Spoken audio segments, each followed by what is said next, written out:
Hey guys, Brandon here, coming at you with another True Fly Supply Fly Fishing 101 video. And today we are going to talk about tippet rings and why they're important. So, tippet rings, if you don't know what they are these little teeny tiny washer like guys that you go ahead and you attach them to the end of your tippet, or your leader actually. You attach them to the end of your leader, and what that does is every time you tie on new tippet, you know, with your $5 leader, you're snipping off little bits, and you know, eventually you're gonna have to put on a new leader. This helps you save on your leader costs by basically giving you, you know, the eye of the hook to attach to the end of your leader, so you can just keep attaching tippet without, you know, cutting back on your leader. So the first tip that I can give you with these things is they are so teeny tiny. They come on a like a snap swivel usually.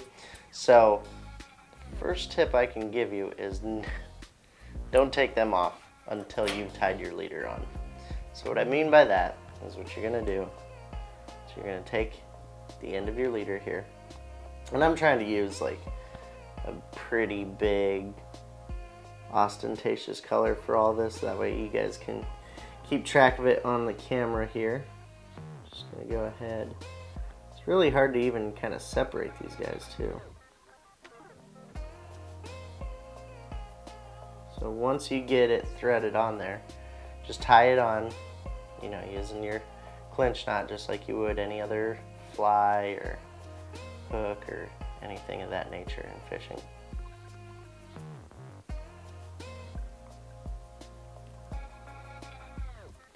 Just going ahead and tying this all on here.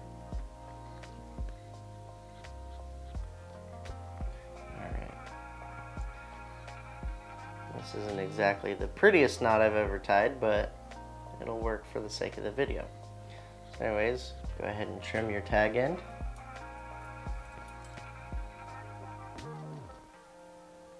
Perfect. And you're ready to go with that guy. So then what you're going to do is you're going to open up your snap swivel and go ahead and slide it off. And the reason why I say you want to do all of this on the snap swivel is look how teeny tiny these guys are. Those are super small, super small.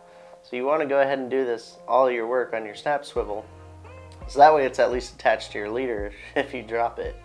Now what I do for all my loose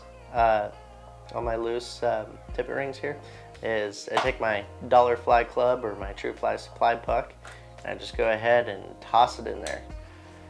Because that's not something you're going to be using all the time, but it's definitely handy to have should, you know, this not break or anything. So then what you do from there is you go ahead and attach your tippet just like you would, you know, in any other situation. So go ahead and do that doing your clinch knot. Again, standard knot that goes to any of your flies or anything, and you have yourself a tippet ring. So another kind of thing that I want to talk about, you know, when you're using these, especially if you're using these with dry flies, what I suggest is when you're adding your floatant, you want to go ahead and add that floatant to your fly, but then run it all the way up your tippet to the tippet ring. So you want a little bit of floatant on your tippet ring as well, and that'll kind of help it ride higher in the water, so that way, you know, the current isn't really putting too much drag on your tippet ring and, you know, pulling your fly around and pulling it under the water. So definitely just one thing to keep in mind if you're fishing you know, a tippet ring with a dry fly. So anyways, that covers tippet rings. So if you are looking for more Fly Fishing 101 tips and tricks, head on over to our website or sign up for our newsletter where it comes out every week. Thank you. Have a good day.